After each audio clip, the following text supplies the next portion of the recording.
Everybody get your fucking hands up.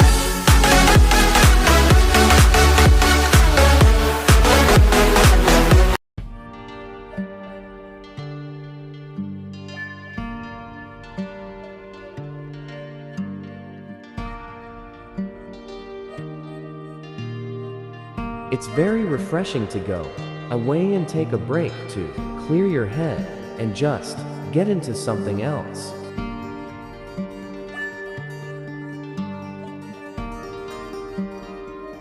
True icons are larger life, unforgettable with an elegance that's mesmerizingly timeless.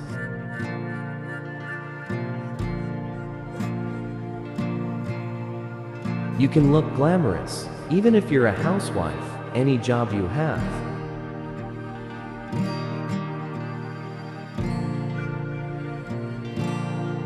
I think there was a freedom in the 1920s and 1930s, a certain liberty and evolution of women.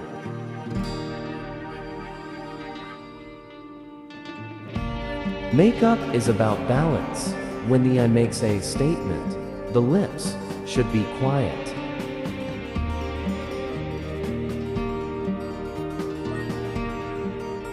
I like beauty to be a bit edgy, not typical.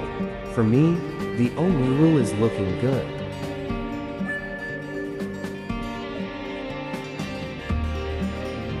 We are not afraid to be a bit different, to make shades that are bold.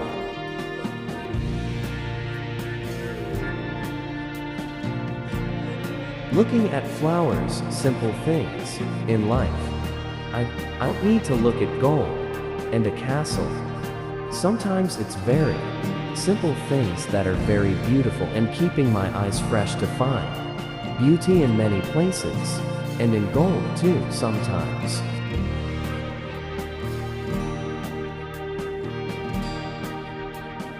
Kate Moss makes you dream. She has such a passion for art and the creative process.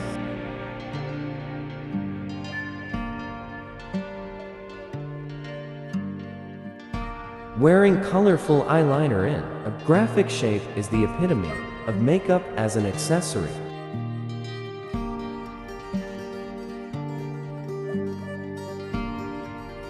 I think less is more when it comes to makeup. This really helps achieve a lighter complexion. Heavy makeup creates a canvas and can dull the skin.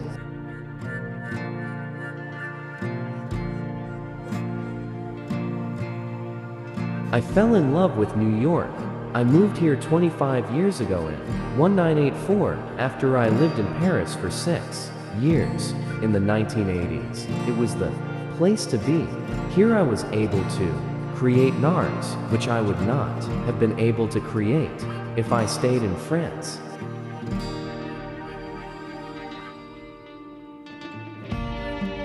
In this world, you do your job, a good job, and that's what counts.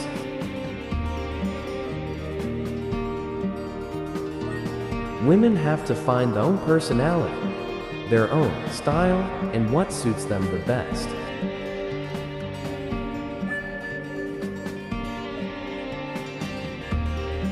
My vision was to create makeup that was more transparent, but with formulas that last.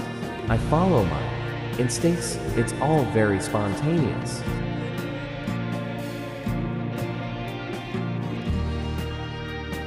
My mother never wore much makeup, and she was a kind of natural beauty. She knew just how to enhance what she had.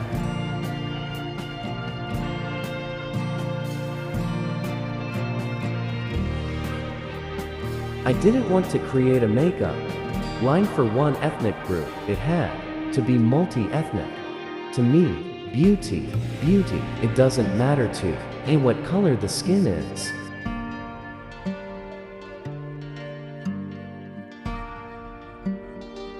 I love strong looks, so to me makeup is strong. As long as it makes a statement, that's what I like. The girls look very real, and I'm probably the only makeup artist who will say that. I love a woman without makeup.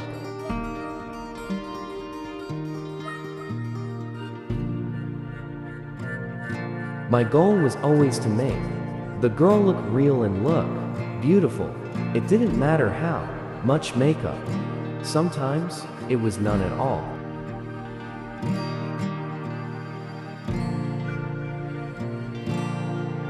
Even with the best makeup in the world won't look good if you don't cleanse and exfoliate and have a good basic regime. This is why one of my goals has always been to create a skincare line.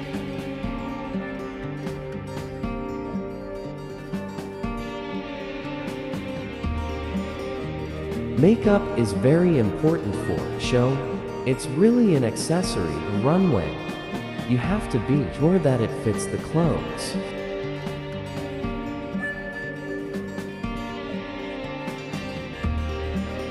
I wanted to be a makeup artist. I did it, and the road that I took was quite good.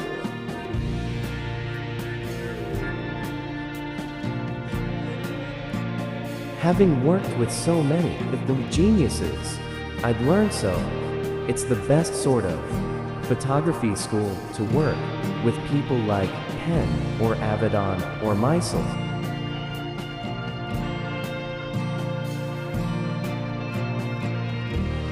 I hate knowing where people go to the bathroom. You follow them going to pee, to eat. I hate everything when it comes to reality shows.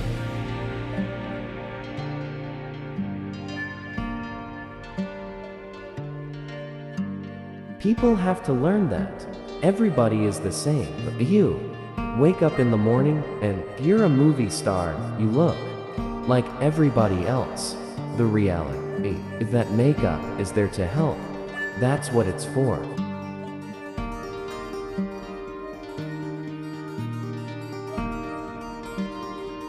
I remember this time I worked with Linda Evangelista on a shoot for Richard Avedon. I just put grease on her face, and it was beautiful.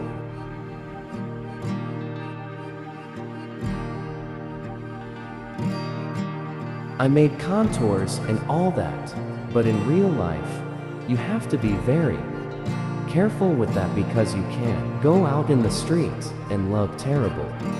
All those girls who show how to do contour, they do it quite well, but they're like makeup artists. They're in artificial light.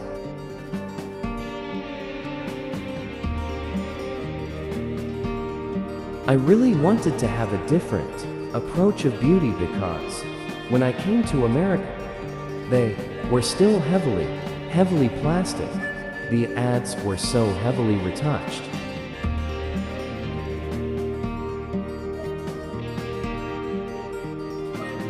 I love the architecture magazines and all of the French magazines for decoration or whatever.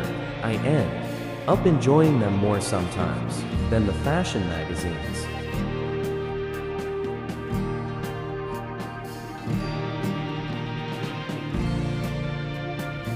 As a makeup artist, you always want to be in a good light, whether you're walking down the street or a restaurant.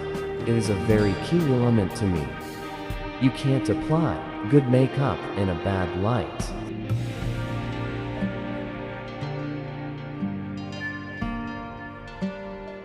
In America, when I first came here, they were used to wearing more makeup, thicker foundation, more Max Factor, that sort of thing.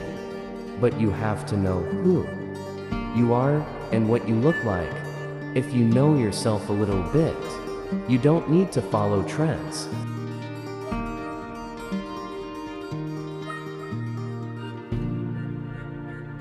I was a very lucky child because at the age of 16, 17 years old, my parents would buy me clothes from Yves Saint Laurent, which was an incredible luxury at the time, but I was attracted to that whole world.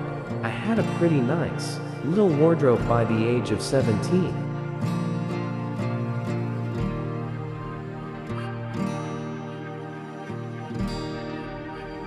I don't think there's a major change between runway and real life anymore.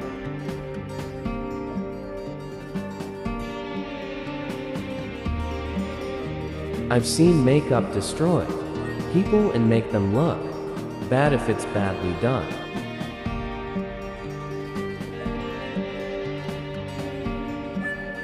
I photographed Alec Webb. She was amazing, and nobody knew about her then. It was a really strong photograph of her.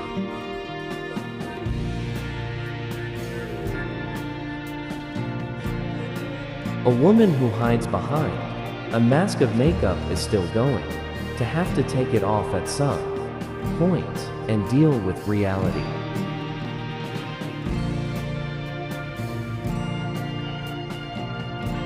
I would find myself in these photo shoots with models and makeup, and I got swept up in it all.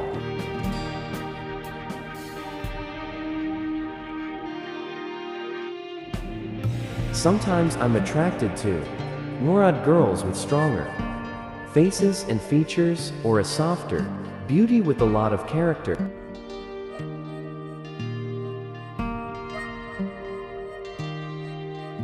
I launched NARS with 12 shades of lipsticks, and many launches later, I'm still most proud of our lipsticks.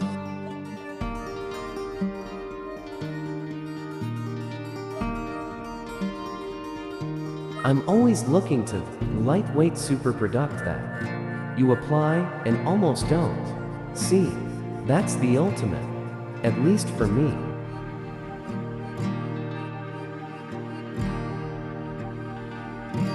It's one thing to read about how makeup is applied.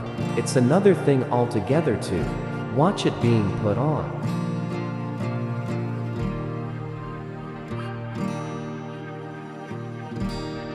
I never stop thinking about names of products. It's a process that happens 24 hours a day.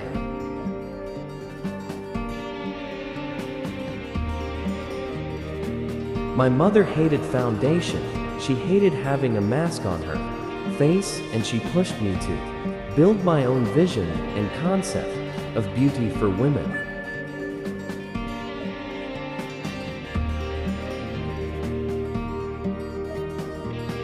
We don't tell women how to, but give them the products and inspiration they need to feel and look beautiful.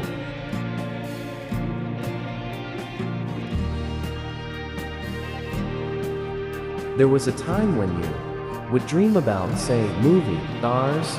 Now, you virtually follow them into their bathroom when they're going to the loo.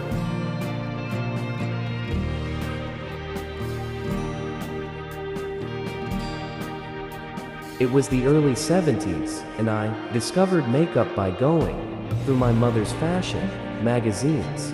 I fell in love with the photos, the models, the fashion.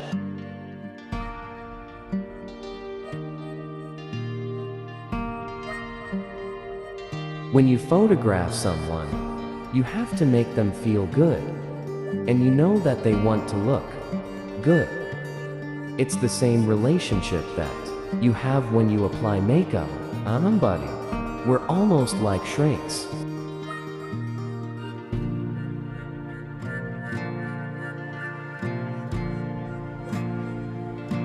Makeup is an accessory to fashion. You buy a bag, you buy shoes, you put on eyeliner, you buy a lipstick, makeup complements the clothes. I met Iman and Jerry Hall and all those girls in the late 70s right when I started working at the fashion shows in Paris as an assistant.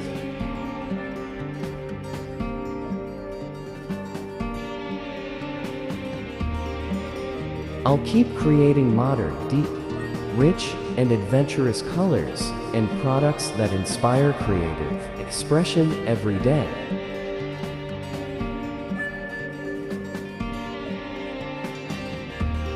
It's not that I'm easily shocked. It takes a lot to shock me.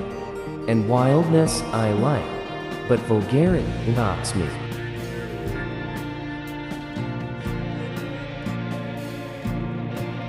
Find your own way, have an open spirit, and believe in your own beauty.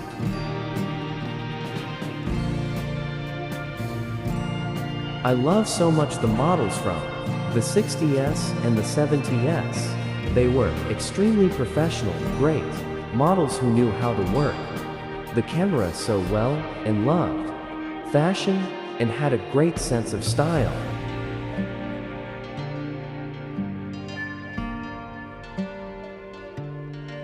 I like shocking, but I don't like to shock as an automatic process. Sometimes it happens, but it's not my main drive.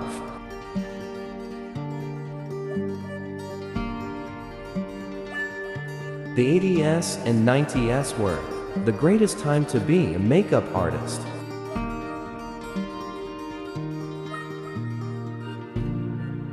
Women don't want to feel like they're wearing makeup.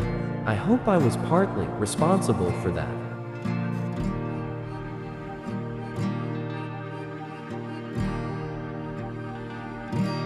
I can't remember the first time, but I've worked with supermodels almost from day one.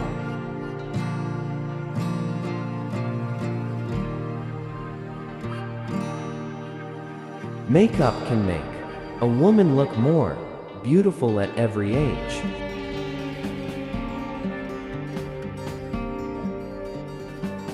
Sometimes people are very sure of themselves, so you really have to give them that confidence. Even models need to warm up sometimes on photo shoots.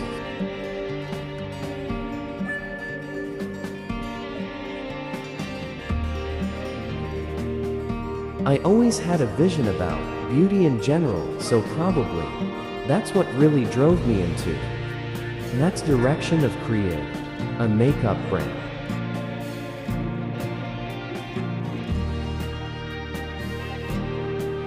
I think if you take good care of your skin, you can achieve better makeup.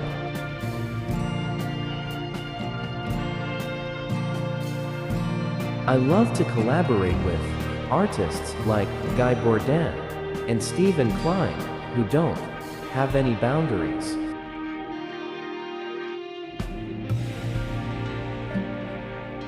Some people put a lot of fuss around. I'm not an entertainer. Let's not get things confused.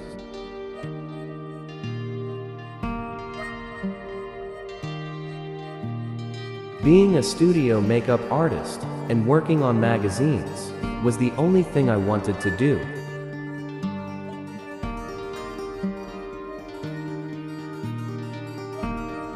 Working on fashion shows, you work with the designer and try to read his brain. What was in the creative process? What images did he have in his head?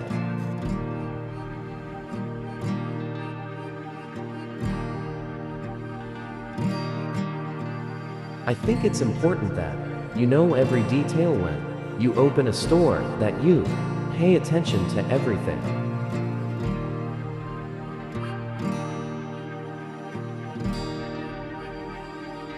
A fresh face with a red lip is timeless. It's super modern and relaxed, but very chic. It really has stayed practically the same. It wasn't like I used to do wild punk makeup. No, I always had the same vision.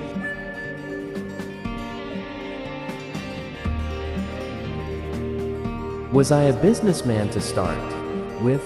I'm not sure. I mean, that comes slowly when you start having the products out. But at the same time, I was very determined. I knew that I had to make it work. I had no choice. It's very hard for me to photograph someone when I'm not attracted by who they are.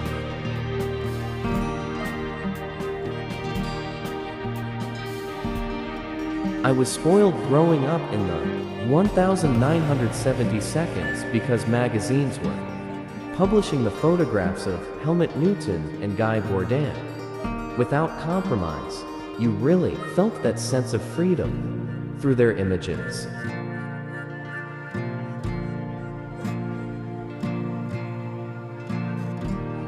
I had no connections, and the fashion world was a closed elite, so my mother made appointments for herself with 3 top Parisian makeup artists and spoke highly about me. She was my first publicist.